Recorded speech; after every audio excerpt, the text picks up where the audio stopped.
Ang mga kahon ng pagkain, alak at iba pang inuming mula sa Europa ay ilang araw nang dumating sa bahay ni Kapitan Tiago. May pasalubong din siyang relikaryong gintong may mga brilyante at esmeralda sa loob ng hiyas. Kalugod-lugod ang pagkikita ni na Ibarra at Kapitan Tiago. Dumating ang mga kaibigan ni Maria Clara.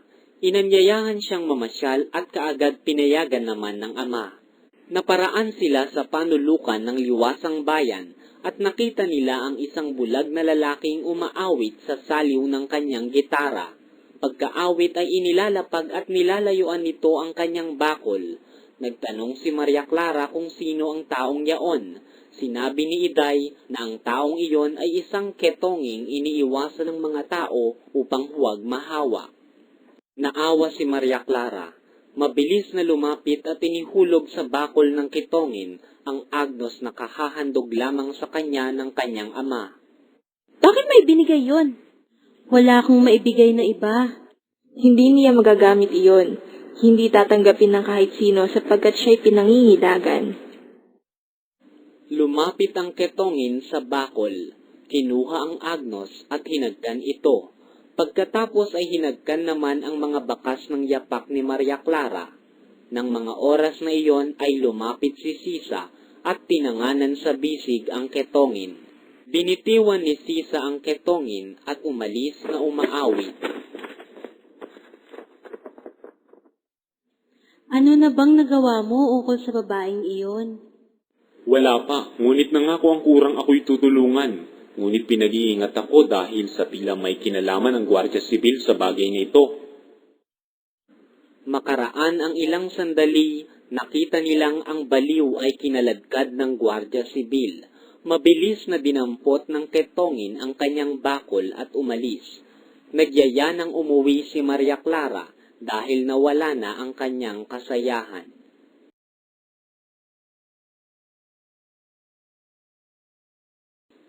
Isang malaganap na pahayagan sa Maynila ang naglathala tungkol sa pista ng San Diego. Ganito ang pinakahalaw na balita sa pahayagan. Walang makatutulad sa karingalan ng pista ng San Diego na pinamamahalaan ng mga paring Franciscano. Nakaragdag pa ang pagdalo ni na Padre Hernando de la Sibila ng mga mayayamang Kastilang naninirahan sa lalawigan at ang mga kilala at litaw ng mga kaginoohan sa Maynila. Itinayo sa liwasan ng bayan ang isang malaking entablado at nagpalabas ng dulang ginampanan ng mga Kastilang artista. Ang mga praile at mga Kastilang nasa kumbento ay hinandugan ng Hermana Mayor ng isang masaganang hapunan. Nang matapos ito, si Kapitan Tiago naman ang naghandog ng pagkain at pampalamig. Kabilang sa kanyang mga panauhin sina Padre Bernardo Salvi, Padre Damaso Verdolagas, Padre Sibila, ang banal na kura sa Tanawan, at mga kilalang Kastila. Napakaringal ng handa, sagana sa alak na kaugalian ng bantog na masalapi. Nagkapalat din kaming humanga sa napakaganda at mayamang anak na may angking talino sa sining ng musika at mahusay sa pagtugtog ng piano. Tinugtog niya ang musikang Aleman at Italiano. Nakapanghihinayang ang dakilang binibini sapagkat hindi nalalaman ng lipunan ang angking talino niya sa pagtugtog. Nagsipanood din ang mga Kastila at ilustrado ng dula at hinangaan nila ang mga bantog na artistang sina Ratia, Carvajal at Fernandez, ngunit ang mga marunong lamang ng Kastila ang nakaunawa.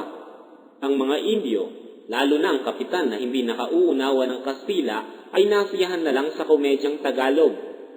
Kinabukasan, ng 11 ng umaga ay sinimulan ang prosesyon ng Birhen de la Paz.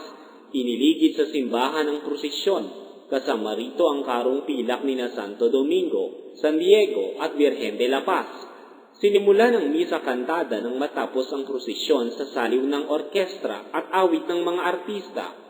Ang nagsermon ay si Padre Manuel Martin, isang Agustinong mahusay manalita. Kapansin-pansin ang hindi pagdalo ng tanyag na binatang si Ginoong Ibarra na alam ng lahat na mangunguna bukas sa pagbasbas sa unang batong bahay paaralan na kanyang ipinatayo.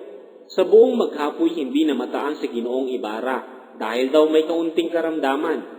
Bukang bibig ng mga tao ang kanyang pangalan at may kasama pang papuri na tiyak na ipagmamalaki ng mga tunay na Kastila na hindi maaaring ipagkaila. kahit na ang ating dugo ay maging magkahalo. Dumating kinahapunan ang alkalde ng lalawigan. Naanyayahan siya upang maging panauhin sa paglalagay ng unang bato ng bahay paaralan. Magkakaroon ng maringal na prosesyon sa gabi. Nakabibingi ang mga putok ng bomba. Antok na ako. Si Luis Chiquito'y tumanggap ng sulat sa kanyang kaibigang si Martina Ristorenas.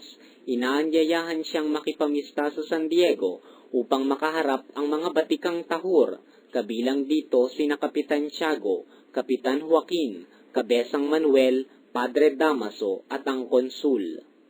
Minamahal kong Choy, parito ka agad, masaya ang pista. Hamakin mong sayad na si Kapitan Joaquin. Makaitlo siyang nadoblado ni Kapitan Tiago at lahat ay pinto kaya nanliit na lalo si Kabesang Manuel, ang may-ari ng bahay.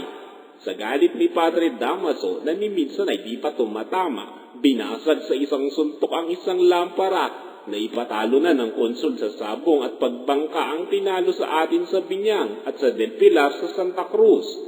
Hinihintay naming dalhin ni Kapitan Tiago ang kanyang magiging manugang na tagapagmana ni Don Rafael. Pero parang ugali ng ama, di man nagpakita, parang di pakikinabangan kailanman. Ang Chinong si Carlos ay nanalo ng malaki sa liampo. Palagay ko'y may anting-anting. Palaging dumaraing na masakit ang ulo kaya may tali. Pag ang bumbong ng liampo ay bumabagal ng galaw, yumuyuko siyang halos madikit sa bumbong na inaaninaw ng maigi.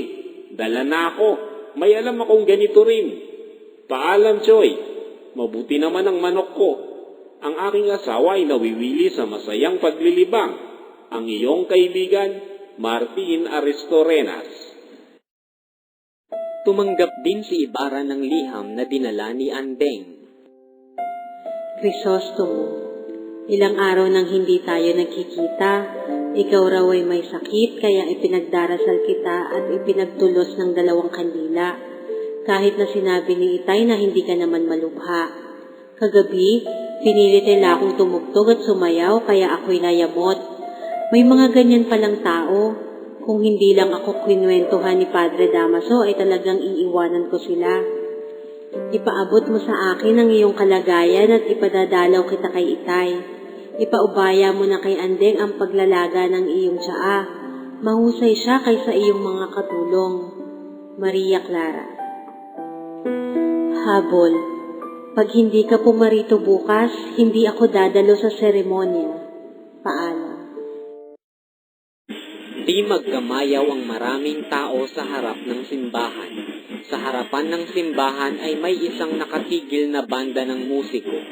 Ang isa'y naghahatid sa mga punong bayan, samantalang ang isa ay lumilibot sa buong kabayanan.